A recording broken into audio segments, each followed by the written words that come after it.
Praise God. Have you heard this word before? Mercy. Yeah, what is mercy? During the Mass, we say, Lord, have mercy. Be kind. Be kind. Okay. Something more? We are unworthy, Mm-hmm. but still we plead God, take us as His children. Praise God. So, mercy is when I made a mistake, okay, and I deserve to be punished, but because of His love and mercy, He does not punish me, but cancels my punishment, is mercy. So you are singing and saying, Lord, drench my soul, soak my soul, let my thoughts, my mind be marinated with your mercy. And next is grace. Have you heard the word grace before? What is grace?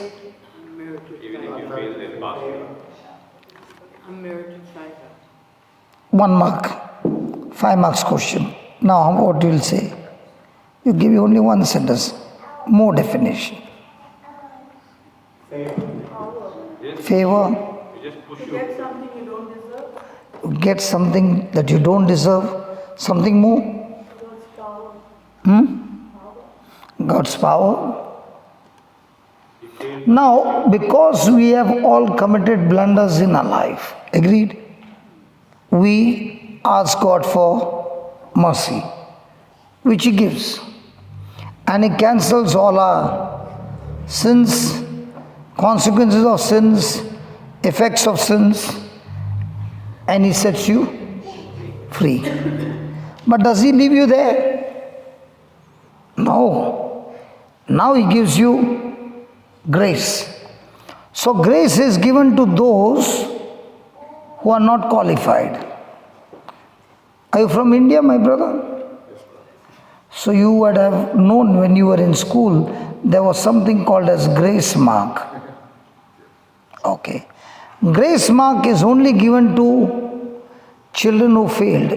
From Sri Lanka, you don't know. In India, we have grace marks. So even if the student fails for 10 marks, in other subjects is good, so teacher will put 10 marks from her pocket and qualify him to the next class. But if she wants 1 mark for distinction, see, he's saying, I will not give you. Can you believe that? So that grace mark is given to only children who are disqualified. So God's grace is given only to those children who are disqualified, and all of us have rebelled against God, and we have all fallen short of the glory of God, and that's why we have all failed. So the next time the devil reminds you and says, you have failed, you have failed, you have failed, tell him, thank you very much for reminding me. Now because I'm failed, I qualify to receive grace of God. So please write it in bold capital letters. What is grace? Grace is God is always willing.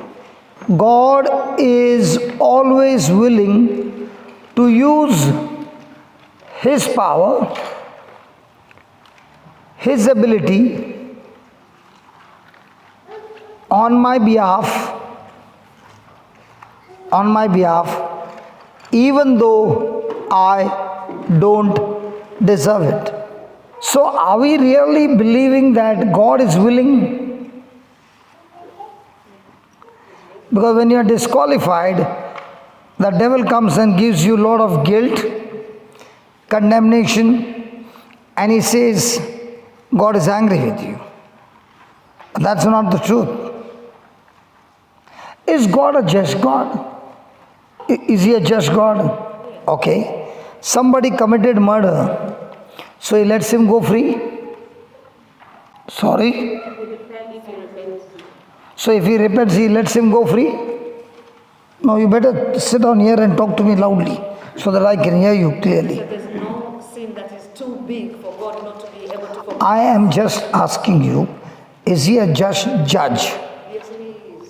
So somebody murdered your family member and you are in the court and the judge says, I let you go free. What would happen to you? As far as the judge, the laws of the land are different, but as far as my God is concerned, if I said, God, I'm sorry. I'm saying the judge lets the murderer who killed one of your family member go free. You'll keep quiet? So is he a just God? Forget God. Is he a just judge? If he lets go the murderer free and does not punish him, is he a just God? He has done injustice to your family. God gives justice. He's a justice-giving God. So somebody got killed. I killed one of your family member and you are in the judge and you are in the court. And the judge says, I want to have mercy on you, so I let you go free. Will you keep quiet? Will demand justice, right?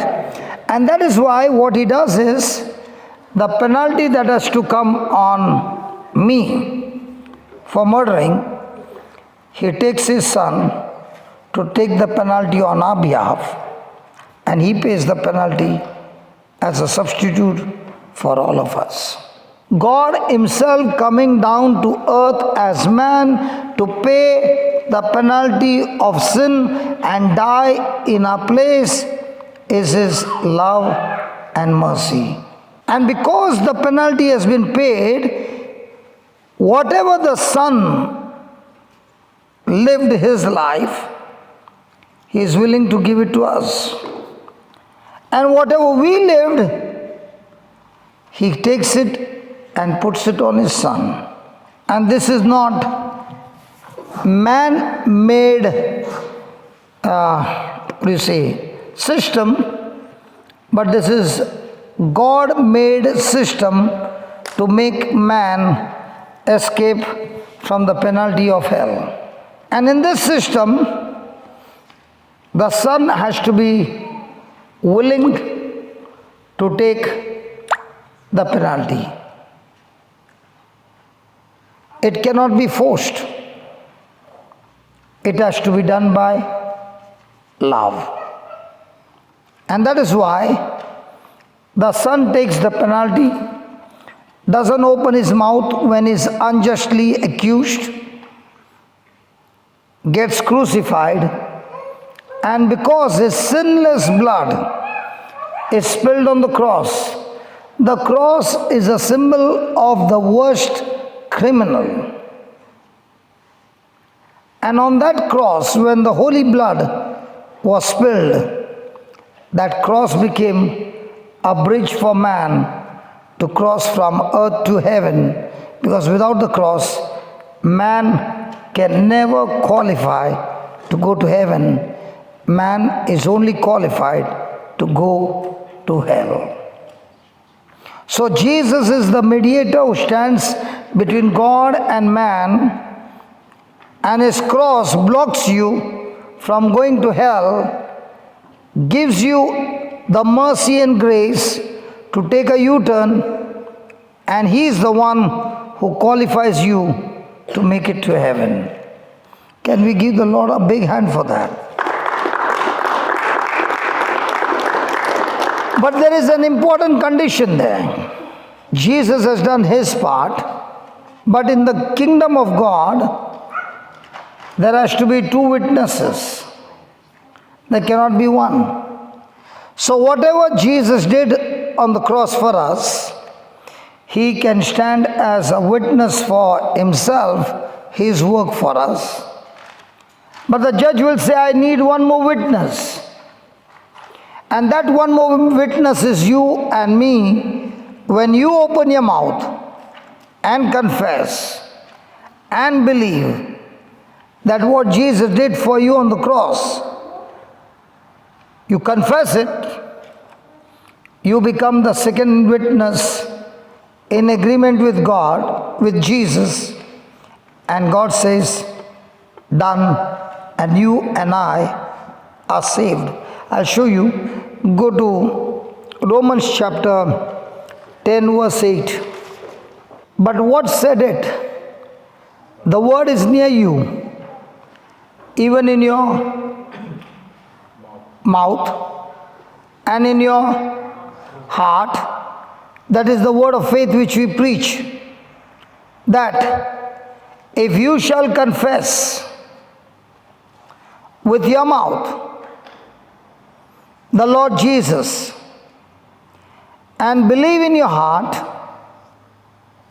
that God raised him from the dead, you shall be saved.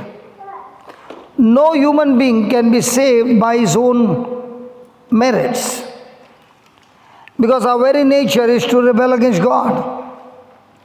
Our very nature is to be self-centered.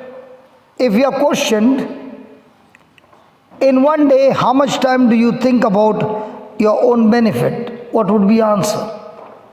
Is that the nature of God? That's the fallen nature.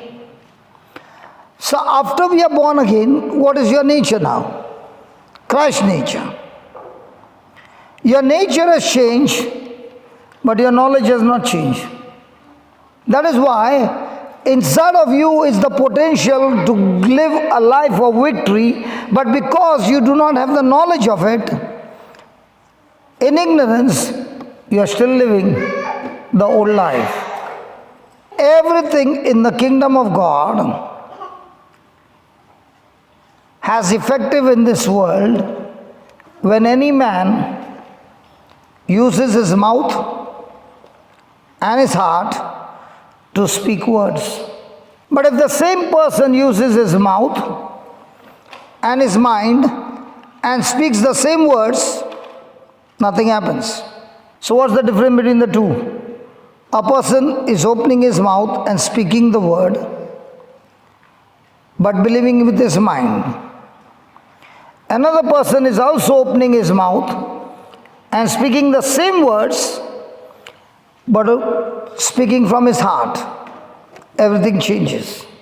How do you know the difference between speaking in the heart and speaking in the mind? How do you know the difference? Because I don't believe. My heart, I believe it.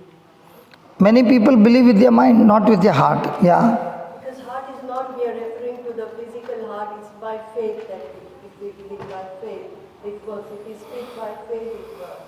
And most of the time we speak it. Give me an example to make me understand. Speaking in the heart, speaking in the mind. When I speak the word of God, it has to be strongly from with faith, faith-filled words. Can you give me an example?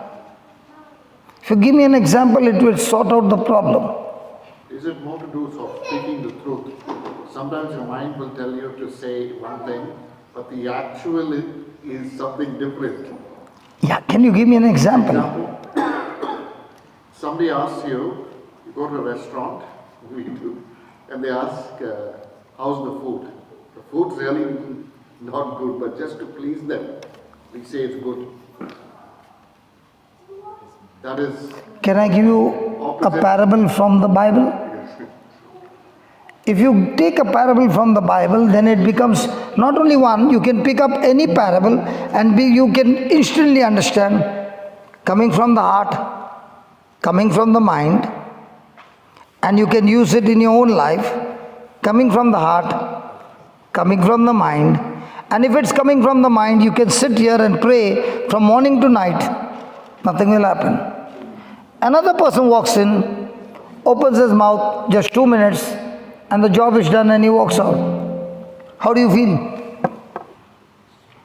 One is praying from his heart from morning till night. Next person is walking in, he speaks just 2 lines and things have done. Last night we were there. Raymond, you were there, right? That brother who had a problem with his back. Yeah. How much time did we speak? 2 minutes. But to explain to him to believe with his heart. How long did it take? 2.5 hours. The healing service is over in 2 minutes. But to make a person believe from the mind to the heart is what takes time. And once a person understands, the same word, no difference, coming from the mouth will give you nothing. Same word, coming from your heart will tear the works of the devil in no time. Shall we study that? Are you interested in that? I don't think so. You are interested. Only you are interested, brother. The others are saying it's okay. What about the young couple? Interested, brother? Yeah? Because everybody needs things to. How many of you want things to change in your life? And remember, things will always change when you speak from the heart. Things will become more trouble when you speak from the mind. I am giving you short parables so that you get more and more excited that what is he talking about? Okay, let's go and study about a woman. Can we study about a woman?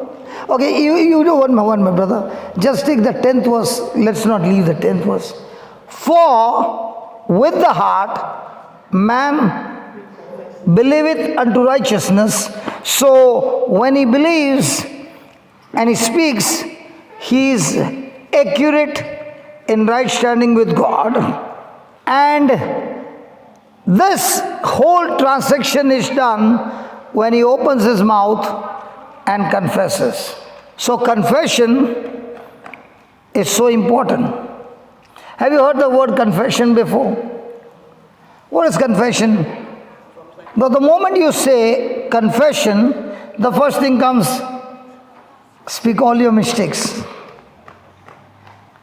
That confessing your sins is a small part compared to the word confession after Jesus' death is such a huge part. Means confess what God said as it is.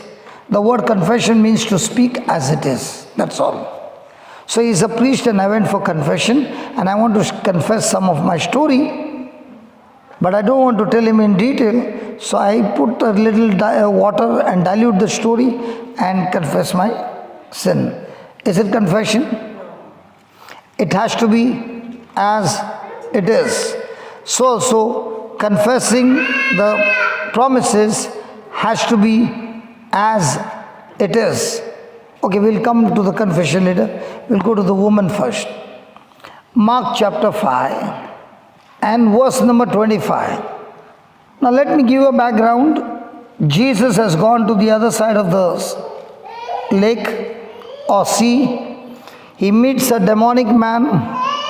He casts the demons out of that man.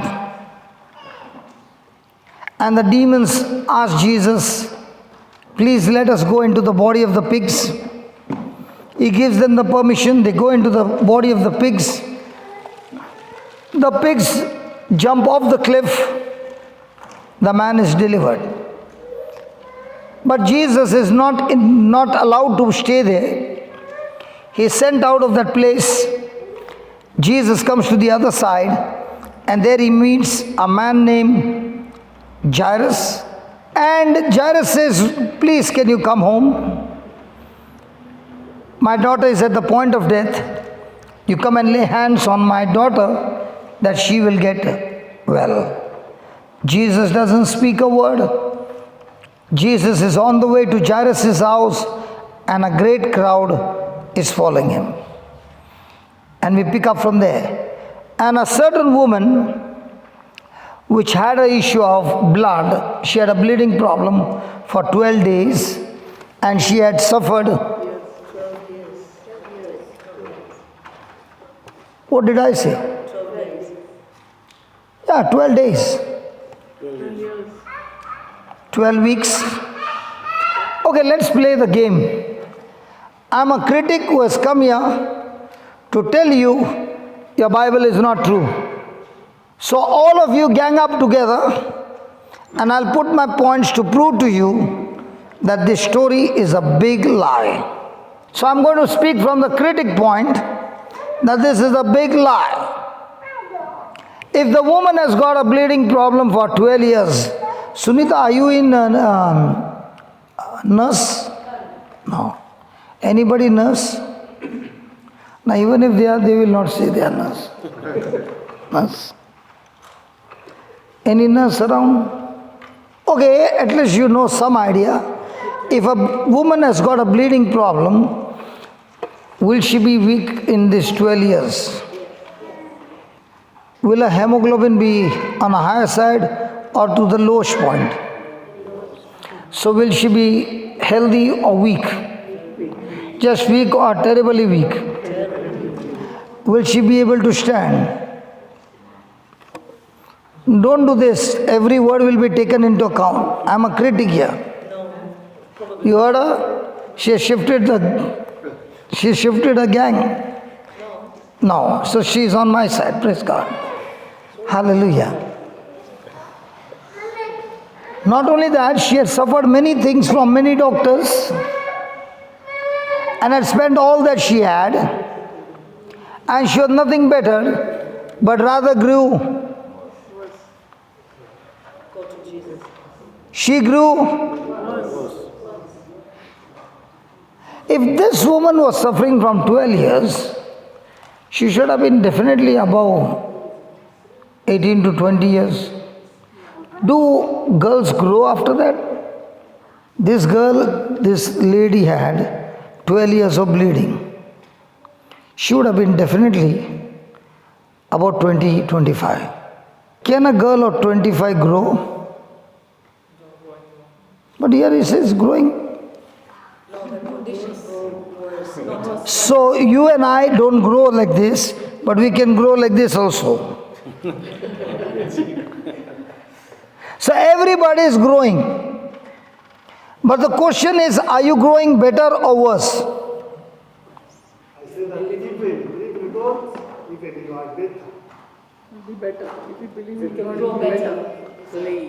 There are many people who believe in God, but not knowing the system, and out of their own mouth, they speak curses to their own self, and they don't even know they are walking on the wrong path.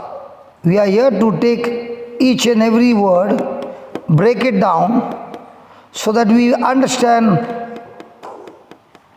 what I am living in my everyday life. Do I need a correction or do I don't need a correction? And if I need a correction and I don't make a correction, I guarantee you, you can pray day and night for the whole life. It will not work. Jesus went around preaching and teaching so that people could make corrections, and those who made corrections got healed. That's why he said, repent. The word repent means change your thinking. He never said change your action. Many people want to change the action. They will always lose. The ones who change their thinking, action will change by default. Because your thinking is the root. The action is the fruit.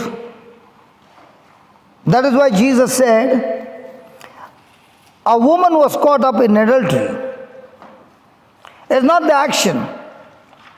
But when you look at the woman with lust in your eyes, you are already caught into adultery. So what I'm thinking in my mind is the seed that has power to produce the fruit. So if this woman was growing worse, there has to be a reason why she is growing worse. Could she see the blood? What was the blood telling her? I will never leave you. I will never forsake you. I am with you till you enter the grave. I'll kill you. There are so many times when the sickness starts, the person has hope And the doctors also give hope. It's going to be easy, don't worry. And things don't turn the doctor's way. Years go by, you are frustrated, and then they come with a fantastic answer. Your case is one of the million case. And after hearing that your case is one of the million, your little hope which was there, that also is gone. Medicine is the only profession, whether the quality is on positive side or negative side, you will get your money. Patient dies, you will get your money. Patient goes home, you will get your money. In my business, if the product is not good, I have to refund the money, but not for the medicine. So this lady went to many doctors, and many would have given a good hope, but no doctor says, okay, you pay me only when you get healed. He says, sure, short healing. Okay, doctor, we'll make a deal. If I get healed, I'll pay you. No, that is not. So she finished her money, and day and night she is watching the sickness. How did she get worse? She's thinking always something. She's speaking? She's thinking always about that. Yeah. All the sickness, and now she's lost all her money, so she'll be worried. So she has grown worse. Then how come she got healed? Huh? Because of Jesus. No, but how? There's a process. She believed. But there is a process. You're not from India, no? If you come to Bombay in a local train, you'll know what is Gardi. It means crowd in the train. And everybody has come for their own healing. Do you think they will tell her, you please go in front? Ladies first. The biggest lie is that she went through the crowd and touched his garment. How can she go through, man? She was determined. You are determined? Come here. You are determined? Come here. Come here. भरोसा करते हैं भाई. Come on, brother Xavier. You are determined, pass through us.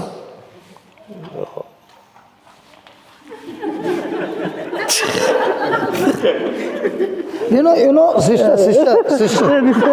No, you know, please understand one thing. This will help you all your life. When there's a crowd, don't ever go on your knees. You will land up in the hospital. Yeah, it's a stampede. Even when we are getting down from a train and our watch falls, we'll not stop to pick up the watch. We'll go there and stand for everybody to come out. Then everybody will go in. Then the train will start. And then we'll pick up the watch. If you bend down, there will be so many falling and so many will be hammering you as well. You're dead. Finished. Don't try that. Dangerous, practical. Even if you are determined, do you think people will allow you? It's only when you're desperate. Come. Desperate and when there's no hope. You have no Okay, first let me ask you. In that condition, will she be able to get up from her house? And Jesus is not a parish priest, she will be in one place. Today is here, tomorrow is somewhere else. And in those days, you came by car? Brother, next time make a determined to come walking. That's why I want to share with you, speaking from the heart and speaking from the mind. The day a person starts speaking from the heart, the person's life is supernatural. Person speaking from the heart can bring forth impossible things from the invisible to the visible. Because I must remember that I am created in the likeness and image of God. I am baptized in Christ, and because I'm baptized in Christ, having the Holy Spirit, we operate in God's system to get God kind of result, which your senses will say impossible. Now let me show you the secret. Look at the 27th verse. What does it say? When she had heard of Jesus, she came in the press behind and touched his garment, for she kept thinking, for she said,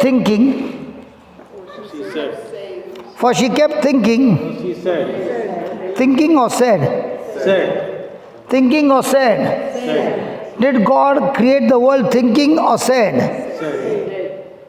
Are you created in the likeness and image of God? Yes. So did God use words to create physical things? Yes. So did God use spiritual things to change physical things? Yes. You are also assigned, empowered to do the same. Yesterday we learned God saw darkness, but he said, let there be light. And there was light. So did God spoke what he saw? No. Did he speak what he desired? Yes. Did he speak what was revealed to his senses? No. Did he speak what was not revealed to his senses? Yes. The whole Bible works on this system.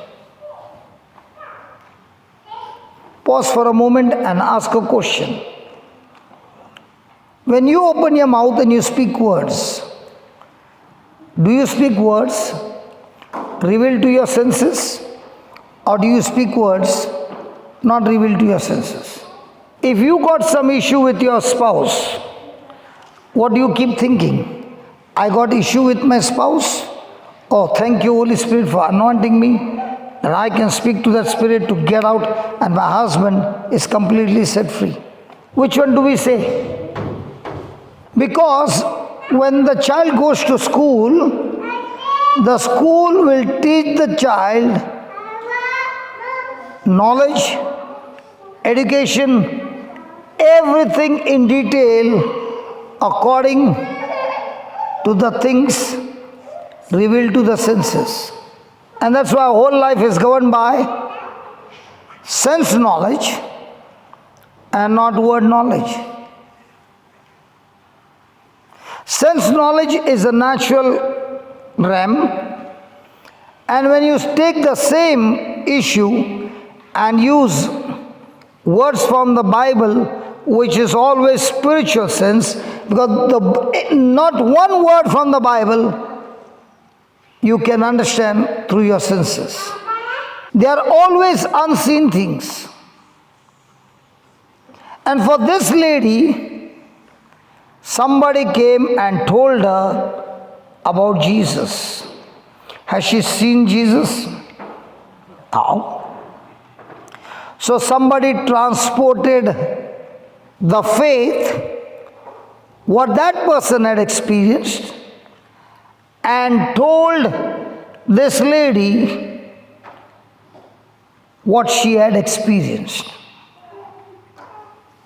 How many sermons? Once. Imagine this lady is going through 12 years, and after the person left her, she started manufacturing. She started manufacturing. Can you tell me what was she manufacturing?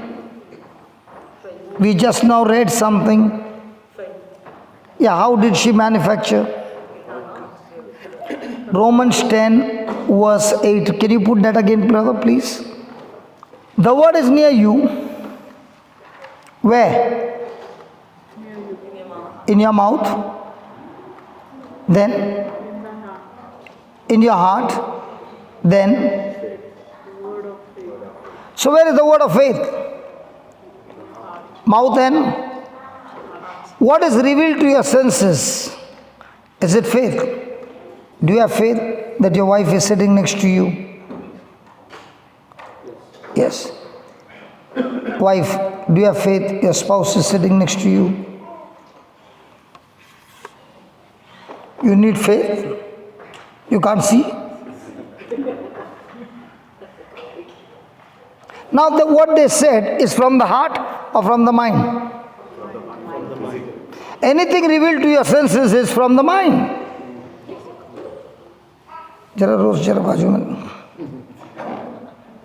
Now, where you kept the Bible, can you see him sitting there? He's right. No, not he. In between you two. Can you see him sitting there? You can't see him sitting there? Hasn't the Bible, don't you say Psalm 91 every day? Yeah. Don't you say God has given me his angel charge over me? So now when you say, husband, don't worry. There's a special bodyguard with us. So do you need to see the angels or do you need to believe because it's written in the word? Believe because. So now are you speaking from your heart or mind? And that is what he says. So most of the time what do we say? From the heart or from the mind? Mind. Okay, let me give you another example. You said quickly mind because heart, mind, yes. And what is from the heart is what is based on scriptures, right? So if she says there's an angel sitting here, so she's speaking from the heart. We learned in school that if you got $10 and you spend $7 on a poor man, how many dollars will you have? 3.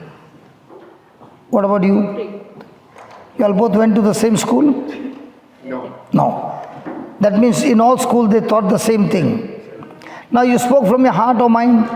Mind. Mind. So what is from the heart? Now tell me, who decided to come today for the service? You or she? Mother-in-law. My mother. My mother. I made my request. If mother has forced you to come, okay, she gave you the invitation to come. Okay, she gave you the invitation. And now that I'm asking you so many questions, are you getting troubled? No.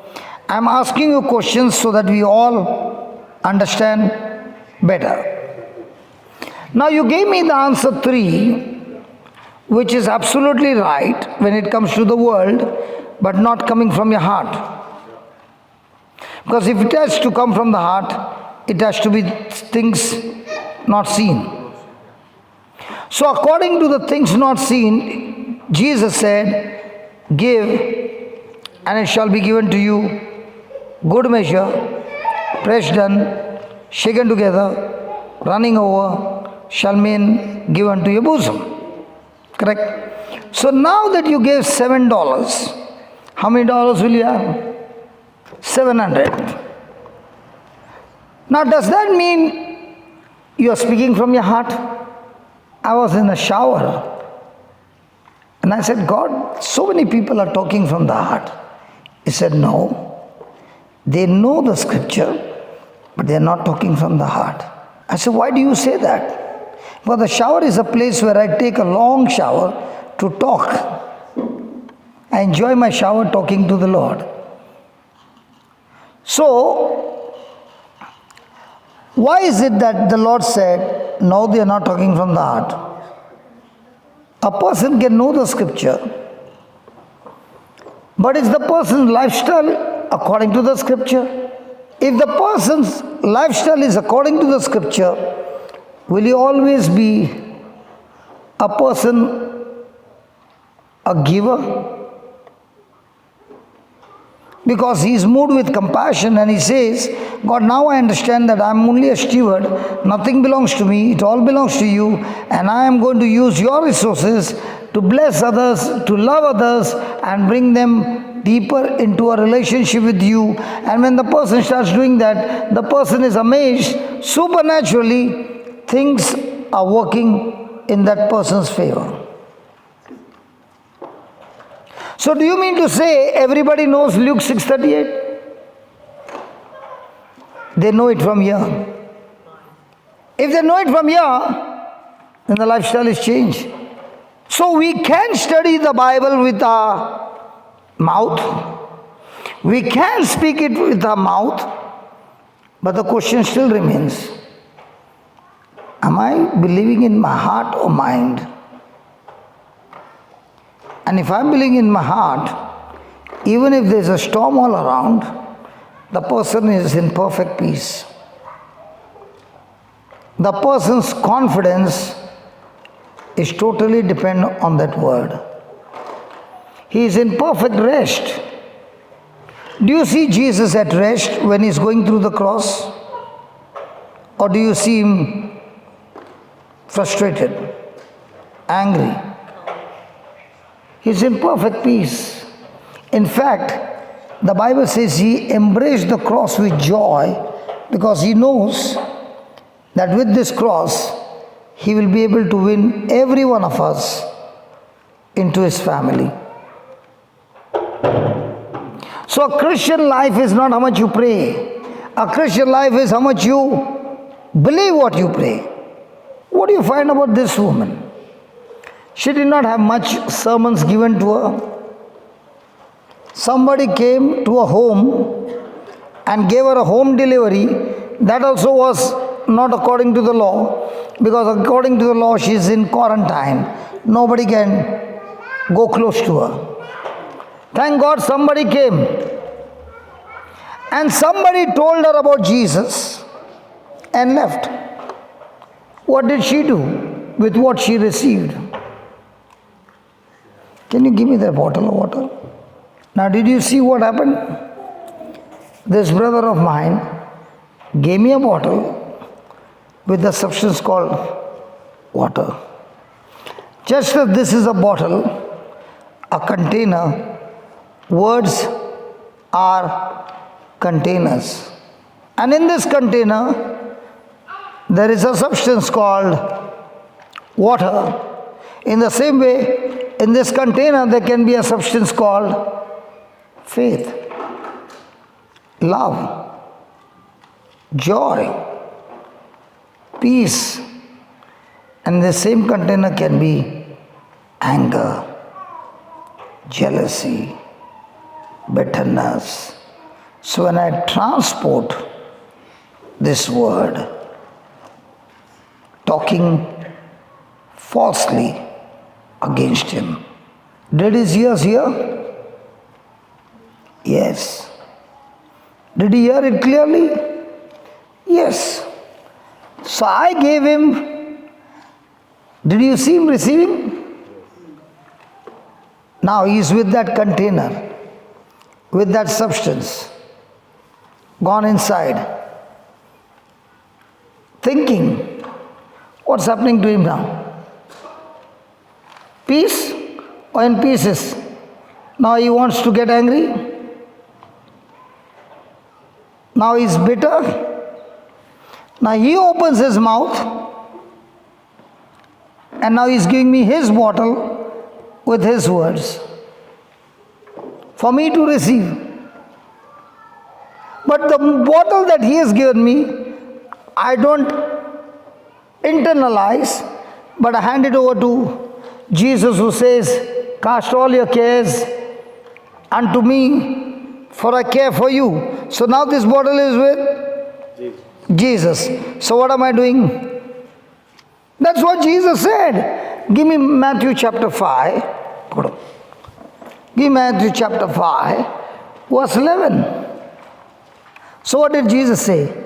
Blessed are you when men shall revile you and persecute you, and shall say all manner of evil against you falsely for my sake. What do you do? So how many people do you find rejoicing when somebody puts a false accusation? So is that person believing in the heart or mind? So So how many people do you find in the mind and how many people you find in the heart? So the husband will say, my wife is a prayerful woman. Praise God. But believing in the mind or heart, you must have come driving, right? How does it look when a person puts a reverse gear, says the Psalm 91, and there's a wall behind, but believes by faith the car will go in front and presses the accelerator. What happens to the wall? It bangs on the wall. Then there is a fantastic thing to say. The devil afflicted my car and it went and hit the wall. Please pray for me. This person needs more prayer or this person needs to learn the system?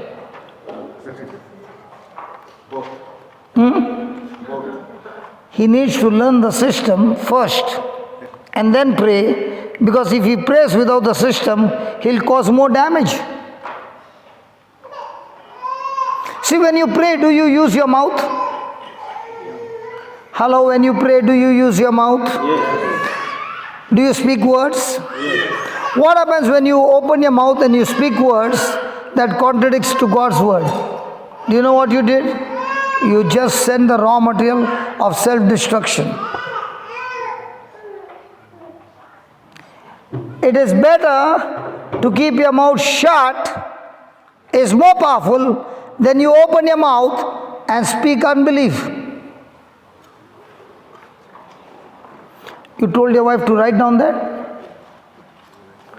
It is good for you to shut your mouth, then open your mouth and speak unbelief. This point he wants to write on his own. How many marriages do you think would have got destroyed because when the Holy Spirit would have said, keep your mouth shut, I can handle this easily. Do you know you are living a losing battles? Because if you check the containers that you're supplying every day, you'll be shocked. Those containers are containing poisonous substance coming from your mouth. The devil doesn't have this power. Hello? The devil doesn't have this power to speak words. Angels are not created in the likeness and image of God. And Satan thought he has that power, and that's why he kept saying, I will be the king. I will sit on the throne. I will rule the heavens. I. And he became Lucifer. He doesn't have the power. But he knows that man has this power. So I can put pressure on man's senses so that man will open his mouth and speak what he feels and bring destruction in his own life by his own words. How many people would you find hearing for the first time would say like this woman, if I touch his garment, I shall be healed. And when she started speaking these words, she would not stop until those words went and brought manifestation. Your words have power to bring manifestation. Your words are the seeds that bring in your harvest. And if you're not careful and you're praying a wrong prayer, those wrong seeds will destroy your family.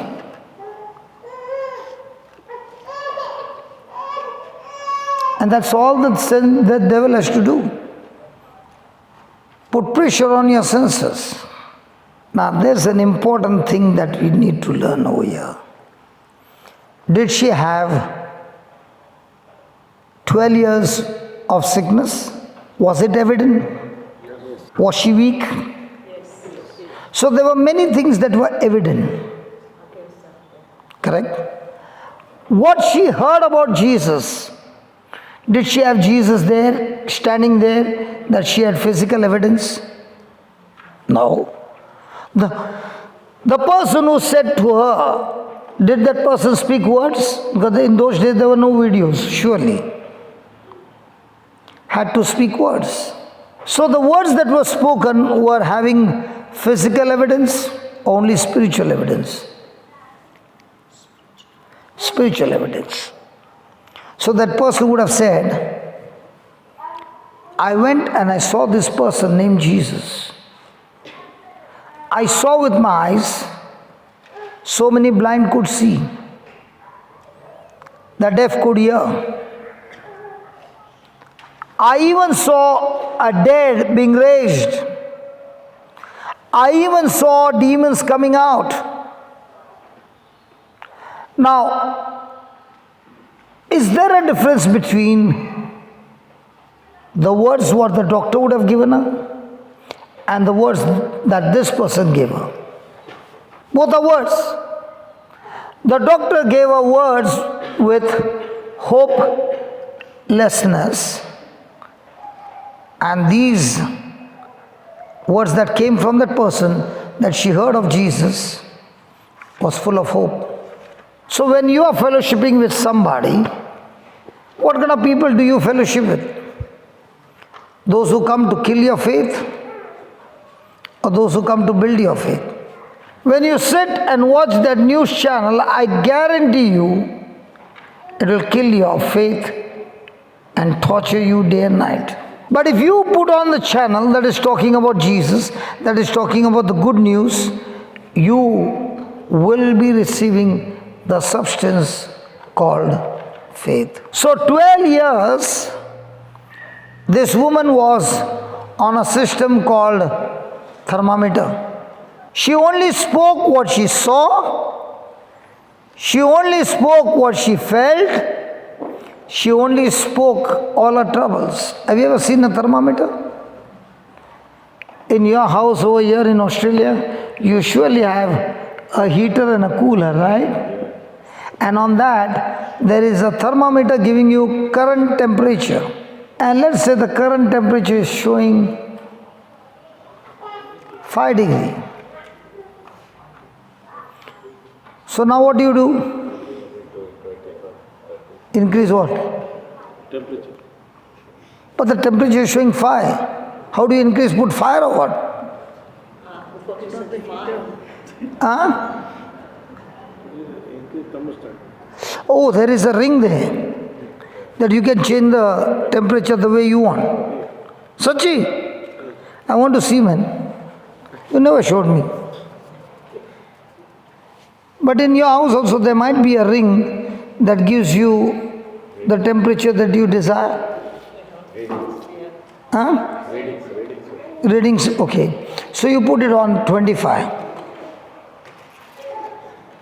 The moment you put it on 25 and the switch is on, will the heaters come on? Yes. Slowly.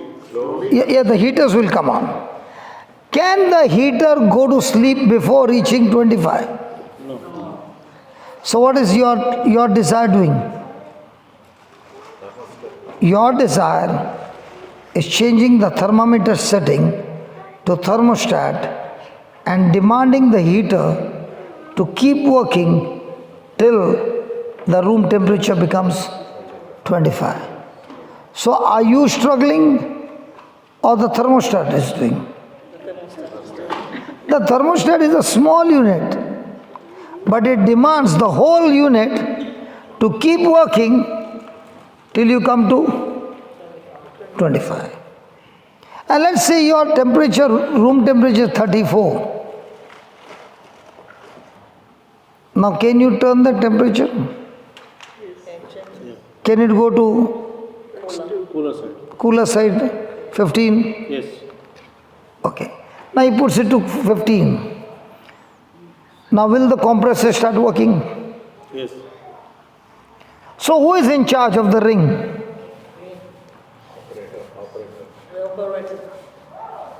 Thermostat. So has God given you a thermostat? 12 12 years she was using thermometer.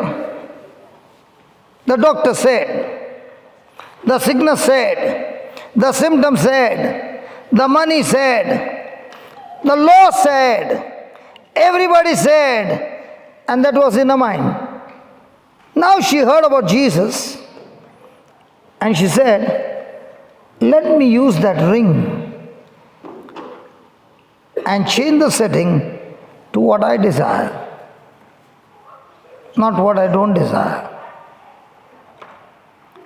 Troubles in your life are things that you don't desire, right? Right?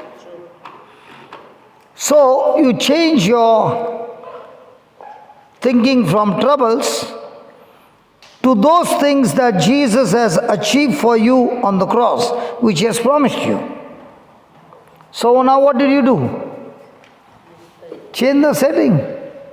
So is your life manufacturing defect or setting defect? But what will the report say? Manufacturing defect. Don't worry about the report. So many times the children are given different names by the doctors. And the parents also call the children by that name only. So they have said thermostat or thermometer. We got a channel called Nothing is Impossible. In this channel there are only special children and their parents. And how they have got reports from the doctor saying this is what your children is going to. And for so many years they were also operating on thermometer. But a day came when some mother or some father brought their child and showed them we were also once upon a time on a thermometer. We changed it to thermostat, and from the time we changed it, I've come to give you the good news. This thermostat has changed my child's life. So as a Christian, which one are you? A thermometer Christian or a thermostat Christian? So if the symptom is saying blood pressure is high, so you are talking about your thermometer setting. Can we talk about some thermostat setting? And if you're talking thermometer setting and you're saying God is not healing, God cannot heal because the thermostat setting and thermometer setting, He has given it to you. He said if you confess with your mouth and you believe in your heart, then you will receive what you said. I like that action of yours, brother. You just told your wife, I got the formula. And the day you get the formula, your Christian life is changed when you practice it. You become fearless. How many of you fear when the temperature falls at 5 degrees in Adelaide and you are at home? Do you need to fear? What do you need to do? कभी किया क्या setting change किया तो fear आता है worry whose job it is? Your job is to turn. To bring the temperature is the work of the machine. In the same way, this woman has changed her thermometer setting to thermostat setting. So for her to reach to Jesus and touch His clothes is not her job. She has to walk by faith. The Lord has to open the crowd for her. So in our everyday life, do we set up thermostat setting? Do you know who are the winners in this world? A person might not be a Christian, but he can use the same system. It still works for everybody. And the world has been using the system from the Bible, taking the author out and still getting the job done. And we have the author with us, but we don't speak what the author is saying. We speak what the world wants us to say. So are we every day speaking thermostat setting? When I learned this many years back, this is called as faith and the principles of faith. So when I began to learn this, things began to change supernaturally. And I began to speak that by God's grace I'm going to build an auditorium. There will be 2,000 people sitting. 600 people will be staying with us. The retreats will be free always. And there shall be no collection. And there shall be no collection for construction. And at that time, I had 10,000 Indian rupees. I'm standing here. I'm standing here with $200 Australian dollars. Did not advertise, did not ask for a collection, but day and night began to do what my assignment was that God had given me. And in 7 years, this auditorium came to manifestation. So having learned the system, I could call the granites, I could call the speakers, I could call the cameras. In that auditorium, everything that is there is by calling things from the invisible to the visible by setting the thermostat.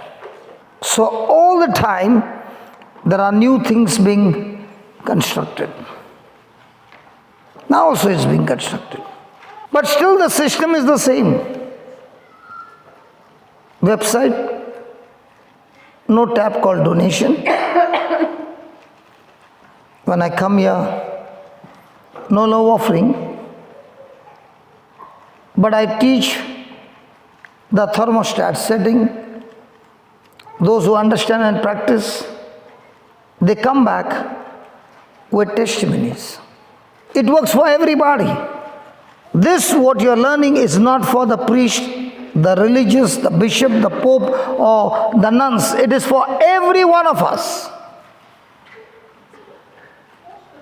And that's why in my team, I say this is for everyone. Everybody is casting out demons. Everybody is healing the sick. Why? This is our inheritance as a believer in Christ Jesus. And because you set your thermostat, I'm not talking about only thermostat setting to get things from God called blessing. You can use your thermostat to be set free from any sinful addiction. Wow! It works the same way. Supposing a person has got alcohol as an addiction, he can set up a thermostat and say, "Thank you, Lord Jesus. I eat your body, I drink your blood, you dwell in me, I dwell in you, your spirit is upon me, it is you who has anointed me. And you have called me, chosen me, and anointed me to proclaim the good news to the poor. Thank you, Lord, that you have set me free from all captivity. Oh, thank you, Lord, you have set me free from oppression, depression, and suicidal tendencies. Thank you, Lord, that wherever I go and proclaim the word, signs and wonders do follow me. Thank you for this anointing, in Jesus' name." Now, did I set up the thermostat? Do I need to believe in that thermostat? Continue to believe. Now, who's going to bring it to pass? Your faith. Your faith is going to do it. That's why Jesus always said, "Your faith has healed you." He never said, "I failed you." So what is faith? When you set up the unseen as a thermostat and keep believing, no matter what happens, don't you quit. Now imagine for that woman, when she heard of Jesus, she came in the press behind. Hold on. How can she come through the crowd? The moment she looks at the crowd, what should come to her mind? How am I going to pass through? She never changed the thermostat setting. She never said, "How am I going to go through?" She never said, "It's so tough." She never said, "I can't even see Jesus, the crowd is so big." She did not change her words and imagination. I'll give you a scripture how this works. Go to Ephesians 3:20, please. Please read it. Now unto him that is able to do exceeding abundantly above all that we ask or think, According to the power that worketh in us. I thank God you all read so fast and you all can understand. I can't understand till today. You all are really champions, man. I have to read so slowly again and again. And you all finish reading in 1 minute. Praise God. Hallelujah. Now unto him. Who is that him? God, Lord Jesus. That is able to do. How many of you really believe that God is able to do? If you are really sure that God is able to do, then why are you sometimes worried? Why are you sometimes very sad? Why is your mood fluctuating? Why are you sometimes frustrated? Are you really sure that God is able to do? When you're worried, it's a proof that you doubt God. And you are saying, God, my trouble is so big, you are too small in front of my trouble. Possible? So you are making your trouble so big, a mountain, and God so small. The first thing is, am I sure God is able to do? And God is able to do what? Exceeding abundantly above all that he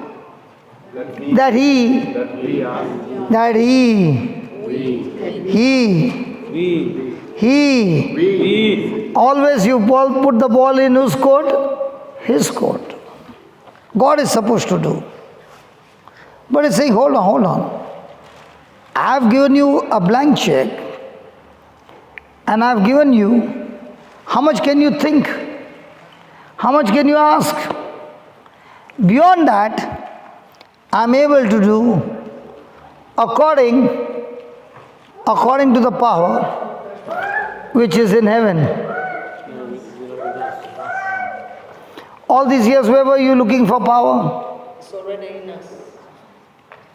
All these years, where were you looking? That is why we also say, Holy Spirit, come. And he's saying, when did I go out? I'm working inside of you. So is the power in you waiting for your imagination, asking, thinking, believing? And is the devil most of the time trying to use your senses to think about your troubles? So your senses are used for what? Thermometer or thermostat? Let's take an example. Supposing there is no rain in this season. There is no rain. And there is no water anywhere. Anyway, in your country there are no wells. So you will be depending on your counsel. So having no water, I and Brother Xavier and Daniel are from the army and we have brought water supply for your council area. We will give you water as much as you want. But you must come in a queue and take as much as you want. Good condition. Not like India, no pushing the king. I know it's an emergency, but everybody will get water. Okay? Now, what will you bring to take the water home? Bucket, container, whatever. And you? A big container. A big container. Dad? Container. I think a container. And mom? Hey, look, this family is full of container. What about you, brother? Hyderabad? Bucket. Bucket? Okay. What is it? What a browser is saying. Means Continue. Excuse me. Even example, today Gospel News say the last will be the end and the first will be the first. क्या बोल रहा है? Catch me? About today's gospel. Gospel The today. last will be the first. Today's gospel. Yes. No, I'm not asking that. I'm asking this one. Jesus does not discriminate. He is generous to give everybody equally. That's what the parable is. I'm not saying that. But in your real life, when the water supply is coming, what did you say? What you'll bring? One of the biggest containers. The Bowser. It's a big truck. Truck. Yeah. Okay. And wife? How different you all two are, man. See here, the whole family is with a united container. He is bringing a truck and you are saying, I'll come with a bucket. What, man? No. Can give a connection. No connection, no pipe connection. This is a Pakka Indian. No connection. You have to bring and come. Now, you all finish your quota. They are still waiting with their buckets in their hand. Bucket, no? You took your can. Bowser. And after that you saw this fellow come with a big truck. And Xavier is filling that truck. What will happen to you? I'll feel jealous of him. Impatient. He's taking more of me. I brought. But he is taking that when he fills that truck and all of you will be empty, he can give it out of love to you. Why are you thinking wrong? He's a Sri Lankan man, not an Indian. Indian में black हो जाएगा है ना? Black. Sell for more price, yes. So, is it his mistake if he brought a truck? Because there is, look. He can give you exit according to your imagination. Correct. What would you bring?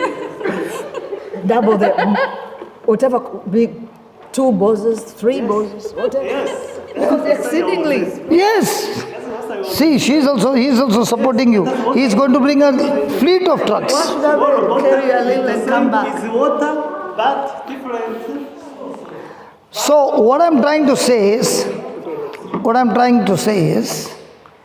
in a Christian life, if my thinking is small, then I cannot get what God has planned for me. If He is bringing that truck, no problem. But if He is bringing that truck with a selfish attitude, then it's a big problem.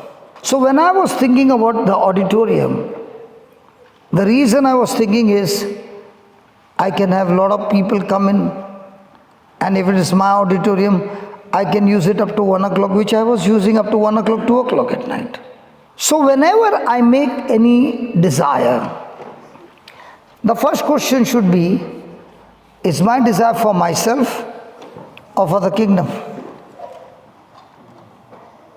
And if it is for the kingdom, God will definitely get into the dream. And if it is for a selfish reason, God will not be in that dream. Hallelujah. So according to this word, can we bring things from the invisible to the visible? So this woman also made a desire. And what was her desire? Because of my condition, I can't open my mouth and speak. I can't even open my mouth and speak to Jesus. Because first of all, when I've got a bleeding problem, I shall be stoned to death. So I cannot open my problem to anybody because I've already broken the law. But her desire is so strong that she is willing to go through the crowd based on what she is continuously saying. Now, When she saw the crowd, did she shift from heart to mind? Did she change her words? Did she change her belief? Was she still at rest? And that's the battle. The battle is the day I plant the seed of faith, there is always a seed, time, and then comes the harvest. The real test is, what do I do in my waiting period called time? Most of the abortion takes place in the waiting time called time. And especially when the harvest is about to come, very close, that's the time the devil will give his best shot to make you shake, and out of your own mouth will come unbelief. Let me ask you a question so that we settle it once and for all. Do you believe God is all powerful? Is almighty? Nothing is impossible to him? Come on. Yes. Do you believe everything happens according to his will? Do you believe everything happens according to his will, God's will? Yes.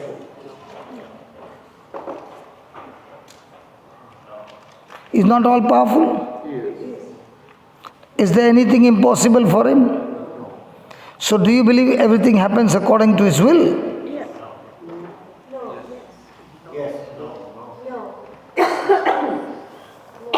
This couple are both smiling.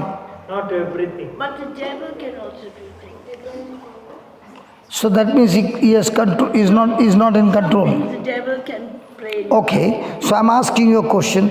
Is God in control of everything? Yes? Yes, yes. Okay, so every rape that takes place, God is not in control? Every murder that takes place, God is not in control? Every war that takes place, God is not in control? When Adam and Eve ate the fruit, God is not in control? Give them choice. So God has given us also a choice. And he will not interfere with our choice.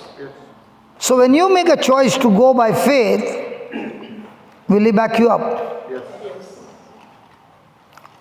When he makes a choice to save everybody, has he done his part? Yes. But does everybody get saved? No. Why not? They make no choice. The freedom of choice. So has he given everybody our own thermostat? Do we use the thermostat according to his setting or according to the devil's setting? So the most important part before I even open my mouth when trouble comes is first to go and find in the scriptures what is God talking to me according to this situation that I'm going through. Because the Bible is loaded with promises that you can take those promises what Jesus has already completed. Believe them and open your mouth and speak them, and the thermostat has been activated in your favor. So is the power working in us or outside us? And where are we looking for power? So, when I open my mouth and I speak, it shows what are the things that I believe. Go to Hebrews chapter 4, verse 1 and 2. Therefore fear, lest a promise,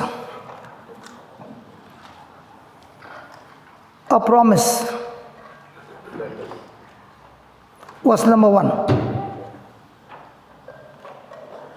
A promise being left us of entering into his rest. So has God given us promises? Are those promises very, very important for us? For what? Those promises are the first steps to wherever God is taking us, because be done in our lives. Because those promises gives you assurance and rest. What is rest? Rest to our mind. So the promise of God is an anchor to my soul, and we are all called to enter into His rest. Let us take care then, none of you will be found to have failed to receive that promised rest. Now in a full day, how long is your mind at rest? Even in the sleep you might see a horror dream. So every day what is our battle? Our battle is only to enter into His rest, that's all. He gives you an example in the 3rd chapter, just read that 3rd chapter. God desires good things for Israel, but in spite of His desire, those things don't come to pass. Hebrews chapter 3 verse 17. And to whom swear He that they should not enter into His rest, but to them that believed not. So we see they could not enter in because of unbelief. Now my question to you is, was it God's desire to give them the land flowing with milk and honey? Is it God's will for you also to be blessed? So were the people of Israel able to enter the promised land? Those who fully believe. Those who fully believe. And how many of them were there? Out of the millions, how many fully believed, brother? 2. Exactly 2. Caleb and Joshua. What about the others? They all died in the wilderness, in the desert. Even though the land was theirs, it was their unbelief that kept them away, and they all died, and none of them could enter the promised land.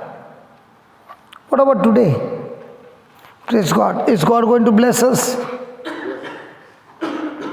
He wants to bless us, yes. God wants to bless us, but spiritually we're dead, maybe. How many of you agree with this truth? What about the wife? Do you agree with your husband?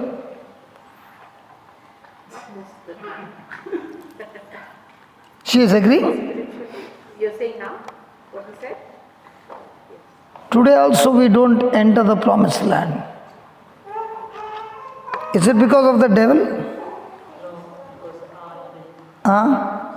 Or is it because of our own ignorance? Ignorance. My people perish due to lack of knowledge. And ignorance is the most powerful demonic power that takes people to hell. Did you ever hear people say, people go to hell because of sin? Do people really go because of sin? Yeah, they sin, they go, because they don't know. You listen to my question. Do people go to hell because of sin? Yes. Then I want to tell you everybody has sinned. But I won't see you where you're going. I am going somewhere else. Because you said sin will take me to hell. You. Not me. Do people go to hell because of sin? Everybody has committed sin. So everybody has to go to hell. But people go to hell because they choose not to believe what Jesus did on the cross. So the greatest dangerous spirit is the one that stops you from believing the scriptures. The same happened to the Israelites. For 40 years, they are going round and round in the desert. So is God going to bless us, or He has blessed us? But how many of us believe that? And how many times do we keep praying to God, God bless me? Sorry? I said we believe, but we keep forgetting sometimes. No, you don't keep forgetting. Are you forgetting you are a girl? When I talk, no. This is how the Holy Spirit tells me. When was the last time you forgot you are a boy? I said, no. So also, what I have given you is your inheritance, a part of your life. You don't forget. It's your life. And He is inside of you. And because you know you are blessed, you walk blessed. Sorry, it would have hurt you, but my examples are really strong. But did you understand that? So what I'm trying to say is, do you ever doubt whether you're a boy or a girl? In the same way, when you have the scripture, there's no question of doubt, because you know the one who has promised you is able to keep his promise. Praise God. Brother, I have a question. Yes, please. You're saying he's already blessed. I understand that too. But if a man does not change his ways and do things pleasing to God, would that blessing manifest? Okay. Now a person is studying the Bible, agreed? And is using the promises of God, agreed? Agreed? Yes. Okay. Yesterday we studied that if a person is carrying 2 bottles of alcohol in his bag, will it affect him? Carrying is not effective. We drink. No, hold on. I'm going slowly. Okay. The Bible says, walk in the Spirit and you shall not fulfill the lust of the flesh. So now, as long as he's walking with the bottle, nothing. But on the way he decides to drink from that bottle. And once he starts, he finishes half the bottle. Now will he be the same, or things have changed in him? Things will change. Things will change. Why did things change? That's the wrong spirit. Okay, now his mind is controlled by whom? Alcohol.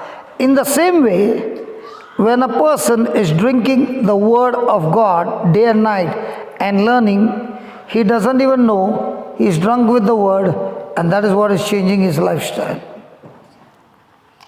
There is 2 things. I stop drinking with my willpower, I will fail.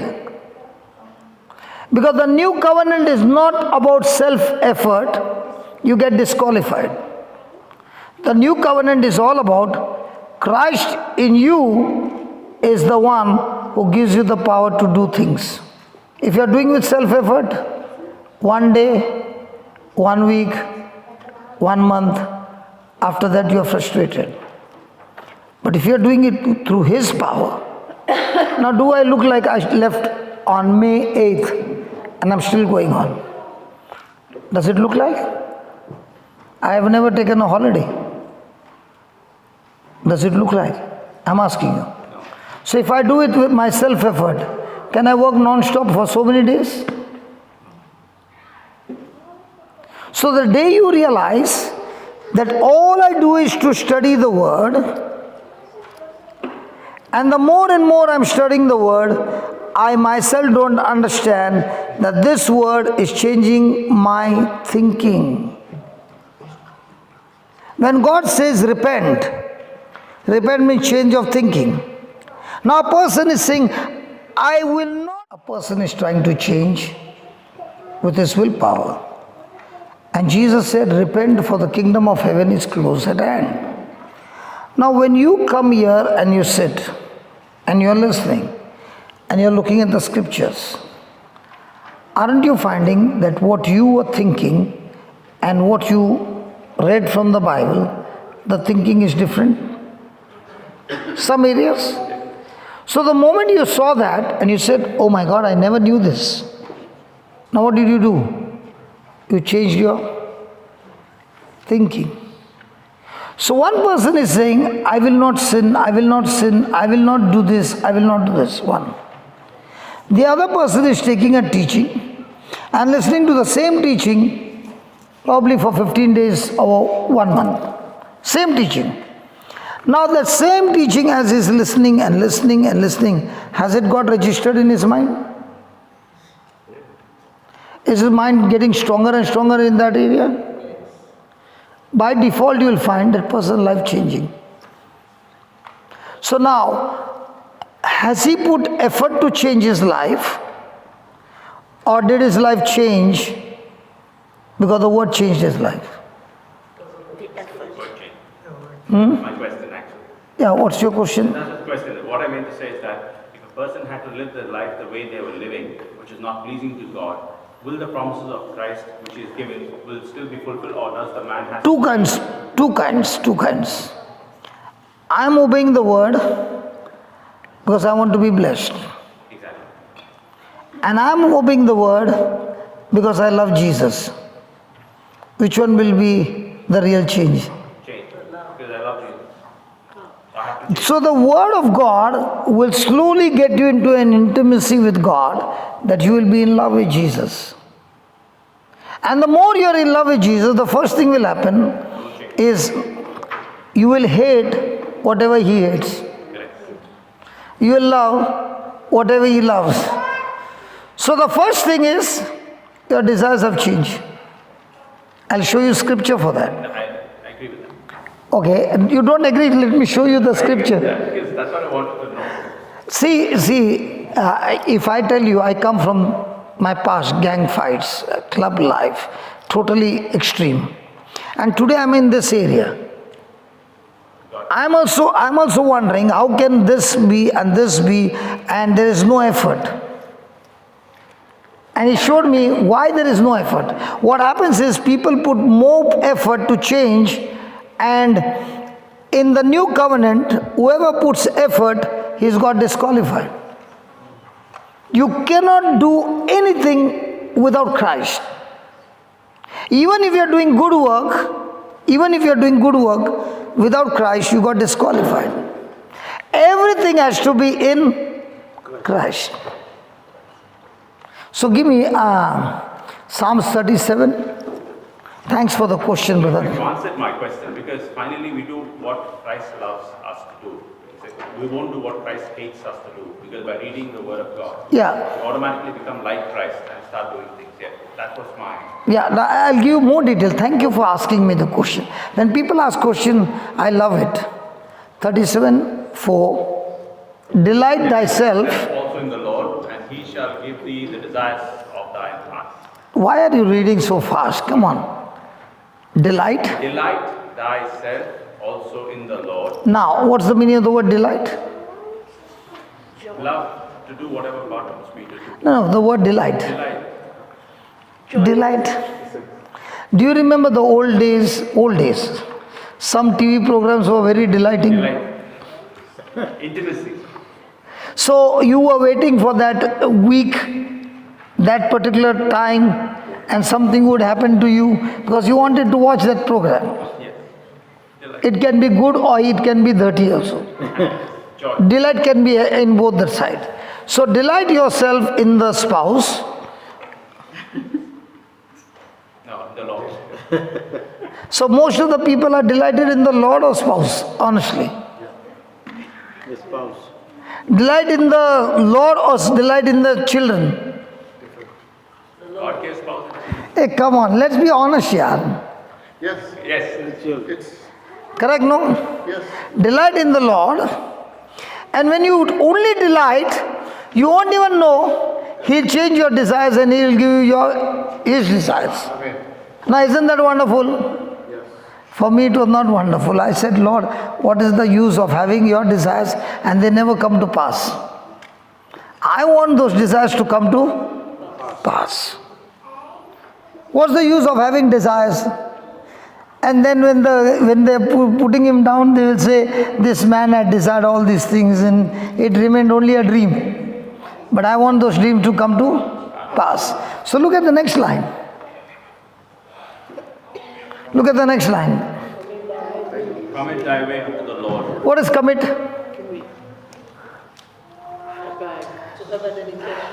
Commit. Dedicate yourself. Dedicate. Fully invest. Commit. Surrender fully. This man takes a date 5 months in advance. So 5 months before I have to give him the date. Do I know what's going to happen next week? No. So I have given him the date. Now on that date, he will be there at the airport. And what if I don't turn back? So my commitment to the date will be 1 year in advance. So when I'm committed, I can say, whether there is rain, no rain, any relative comes, doesn't come, whoever comes, they cannot stop me from going and doing what God, I committed to God. So how many people do you find committed for the prayer service? Every week service. But are they committed to go to the office? That is why their commitment to the world is 100%, and the world is putting them like a sugar cane, getting the juice out. By 58, as the juice goes out, they are saying another 2 years, then we will replace you. But if you are committed in this kingdom, I am 58, no retirement in this kingdom. You will see me at even 80, still traveling, because there is no retirement. So are we committing? God is looking for not smart people. He is not even looking for qualified people. He is only looking for fat people. No joke, brother. He is only looking for fat people. Don't do like this. Fat people are faithful, available and teachable. If you are not faithful, disqualified. If you are not available for him, disqualified. And if you are not teachable, you are disqualified. So he is looking for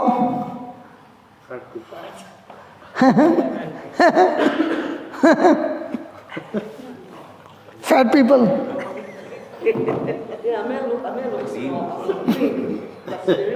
इसको चिंगारी लगाया तो बहुत अच्छा लगता है, फट करके देता है, छोटा पटाखा है. He's saying that if you give some questions, you give answers quick, smart. Very important. Hallelujah. मिला answer? Definitely. Not yet completed. Continue. Commit. After commitment there is something else. See? Commit thy way unto the Lord. Then? Trust also in you. So what is trust? Hey, come on, don't give me like these answers. What is trust? Complete surrender. Putting full faith in something. Putting full faith into something that's Example? If you are giving me something, give me an example so that I If understand. he asks his father that he wants a pair of shoes, he knows he will get it. He has that trust. That is faith. Trust, when there is a trust, there is a war. It's a war. Without a war, there is no trust. Oh, from experience. Trust is heart to heart, like Go through an experience. What did you say? heart to heart. Like, with my heart I think that you can do it. I'll give the job to you. So I trust. That's Okay, I'll give you an example. When I give an example, after that nobody will ask me a question. There are 3 friends. Their names are Shadrach, Meshach and Abednego. Correct? And the king has made a law that when the trumpets will blow, everybody has to bow down to this golden statue. So these 3 friends, they don't bow. The law says, if you don't bow, you shall be put in a burning furnace. So the king loves them and says, okay, I'll give you one more chance. So you can now bow down. So these 3 friends say to the king, let it be known to you that if our God comes and saves us, praise the Lord.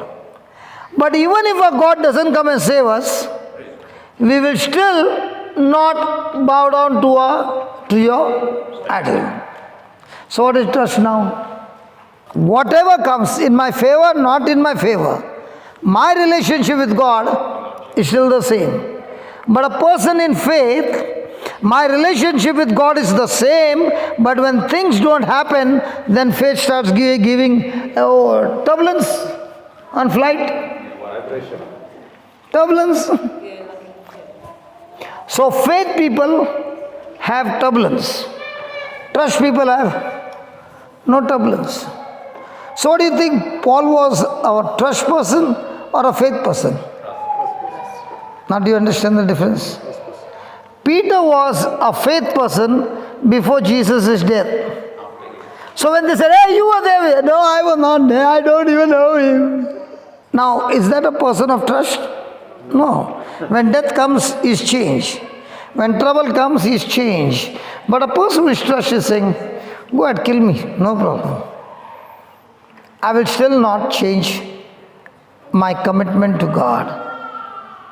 So he says, when you commit your way to God and you trust in God, now not you, He will bring my desires to pass. Wow.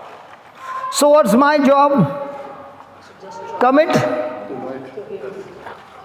Now some child is crying. Now he's at that distance. How come your ears are saying that's my child? I know his voice. Exactly. Exactly. The person who is trusting the Lord, he can see the trouble all around and those troubles are talking to him, but he can still hear in that crowded place the voice of the good shepherd saying, don't worry, I am with you. There are so many children making noise. But how come you can recognize your child's voice? Frequency match. Frequency is different. Yeah, absolutely. So we have got many frequencies talking to our mind, but when you are trusting in God, you have got only one frequency. So do you find people committed? When I tell him to fix, no? I'll tell him, see that from morning till night I get a job. If you keep me unemployment, so he sees to it that the schedule is full. Even if it is 4 people, no problem. But I never know from that 4, one can be Paul, one can be Peter, one can be John. I never know. So I'll go even for 4 people. Even for 2. Because I never know who that person is. Because the lady who brought me from my house to church, holding hand, she did not even know that one day this man would be going across the globe. Don't ever underestimate anybody. These 2 children sitting here don't know in the future what mighty warriors they are. But if they are given the right knowledge at this tender age, they will make their commitment correctly and overcome every ignorance, and they will discover that what the world is offering and what Christ is offering is such a beautiful change. Any more questions, brother? No. Please ask. No. Trust can I'll ask. be, trust Yes. can be got only out of experience. It is a relationship. It is a relationship. If the husband and wife have got an intimacy of relationship, they will still be holding hands together even in the toughest of the toughest situation. If the intimacy is not there, then when things start getting tough, one person will leave the hand and say, I can't walk with you. But if the intimacy is extremely intimate, then even in the worst of the worst situation, will say, I'm ready to go with you till the end. But to trust God, won't we have the background about God? It will start with faith. Yes. It will start with faith. And the Holy Spirit is the one who will begin to teach you things. The one who is committed, even in the smallest things, will now be trusting in God. Many a times you have a choice. In that, according to the Lord, He says, give up everything. Or somebody came and did some theft, and you lost a lot. How many times will you keep on thinking? In my life, there came a time when that auditorium was ready and we used it for 12 years. There came a time when there was some conflict. And God said, can you do a favor for me? Can you hand over the auditorium to them? And I want you to walk out empty And if you walk out empty, I'll show you my glory. So I said, okay. And that morning, my wife called and told me, I heard from your parents that you are a very stubborn person. And you always liked stubborn. And you are always like to play games. Let's play the game today. Today is your day. Let me see how stubborn you are. There will be lots of accusation, false accusation and all that when this meeting will go on. If you can keep your mouth shut like Jesus, and whatever accusation comes, if you don't open your mouth to justify, then I'll say you won the match. But if you open the mouth, I'll say you lost the match. Who said? My wife. So the meeting started and I kept my mouth shut till the end, and I called her and I said, I won the match. I did not open my mouth.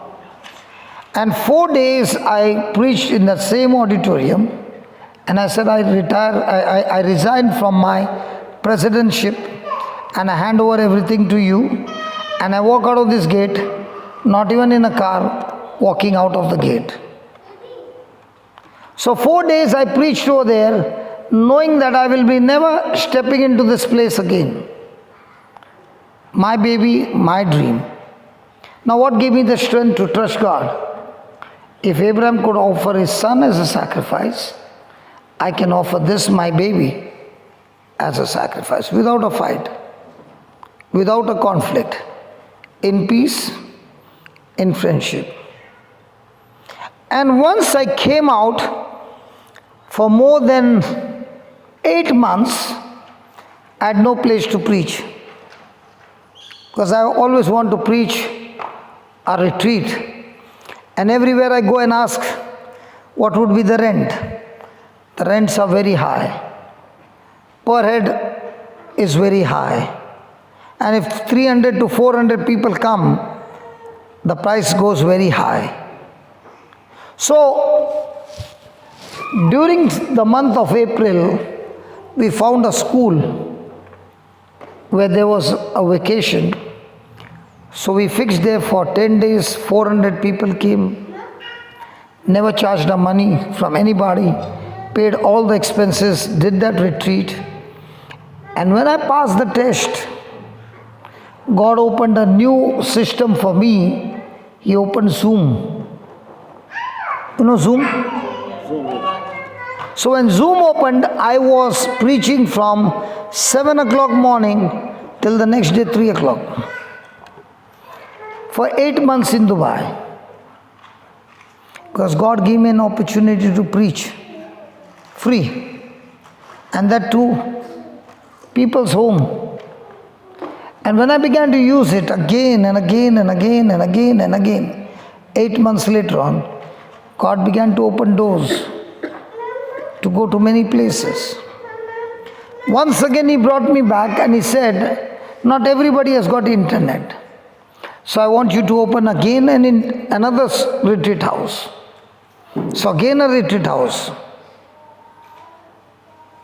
So totally 3 retreat houses. And in all these retreat houses, I don't preach. But the ones who are trained under, they are the ones who are the main preachers. I go to the interiors of India, in the tribals. So I look after that, they look after the city. But the word of God is being preached. So just before coming here, I was in Ranchi, in the tribal area, for 10 days. And from extreme interior in the jungle, from there I take a flight to come here. So I saw that more and more I commit my ways to the Lord and trust in Him, He gives me the desires and He brings those desires to pass. Okay, Father, thank you for this great opportunity that we had. It's a coffee break, not to go home. And I pray, Lord, that none will go home but wait till we finish today's class. And I thank you, Lord, that these truths that you're teaching us help us to become fat people, faithful, always available, and always teachable. Committed to you, trusting in you, so that every one of your desires that you put in our hearts are fulfilled and brought into manifestation. Thank you and praise you for this. In the glorious and mighty name of Jesus. Amen.